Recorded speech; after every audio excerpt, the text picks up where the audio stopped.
Évangile de Matthieu, chapitre 9. Jésus étant monté dans une barque, traversa la mer et alla dans sa ville. Et voici, on lui amena un paralytique couché sur un lit. Jésus, voyant leur foi, dit au paralytique, « Prends courage, mon enfant, tes péchés te sont pardonnés. » Sur quoi, quelques scribes dirent au dedans d'eux, « Cet homme blasphème. » Et Jésus, connaissant leurs pensées, dit, « Pourquoi avez-vous de mauvaises pensées dans vos cœurs ? Car lequel est le plus aisé de dire, « Tes péchés sont pardonnés » ou de dire, « Lève-toi et marche ». Or, afin que vous sachiez que le Fils de l'homme a sur la terre le pouvoir de pardonner les péchés, « Lève-toi, dit-il au paralytique, prends ton lit et va dans ta maison. » Et il se leva et s'en alla dans sa maison. Quand la foule vit cela, elle fut saisie de crainte, et elle glorifia Dieu qui a donné aux hommes un tel pouvoir.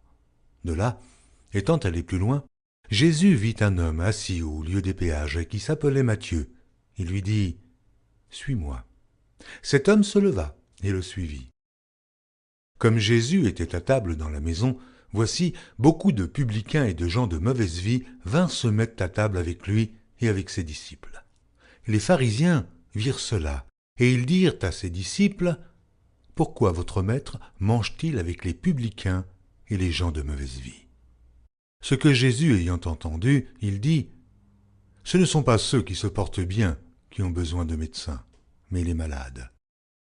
Allez, et apprenez ce que signifie « Je prends plaisir à la miséricorde et non au sacrifice, car je ne suis pas venu appeler des justes, mais des pécheurs. » Alors les disciples de Jean vinrent auprès de Jésus et dirent, « Pourquoi nous et les pharisiens jeûnons-nous, tandis que tes disciples ne jeûnent point ?»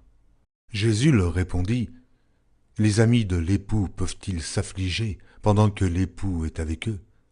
Les jours viendront où l'époux leur sera enlevé, et alors ils jeûneront.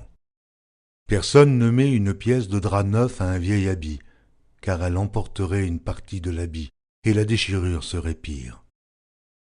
On ne met pas non plus du vin nouveau dans de vieilles outres. Autrement, les outres se rompent, le vin se répand, et les outres sont perdues. Mais on met le vin nouveau dans des outres neuves, et le vin et les outres se conservent. » Tandis qu'il leur adressait ces paroles, voici, un chef arriva, se prosterna devant lui et dit, « Ma fille est morte il y a un instant, mais viens, impose-lui les mains, et elle vivra. » Jésus se leva et le suivit avec ses disciples.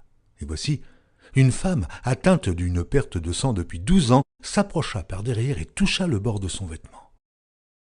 Car elle disait en elle-même, « Si je puis seulement toucher son vêtement, je serai guéri. » Jésus se retourna et dit en la voyant, « Prends courage, ma fille, ta foi t'a guérie. » Et cette femme fut guérie à l'heure même. Lorsque Jésus fut arrivé à la maison du chef, et qu'il vit les joueurs de flûte et la foule bruyante, il leur dit, « Retirez-vous, car la jeune fille n'est pas morte, mais elle dort. » Et il se moquait de lui. Quand la foule eut été renvoyée, il entra, prit la main de la jeune fille, et la jeune fille se leva. Le bruit s'en répandit dans toute la contrée.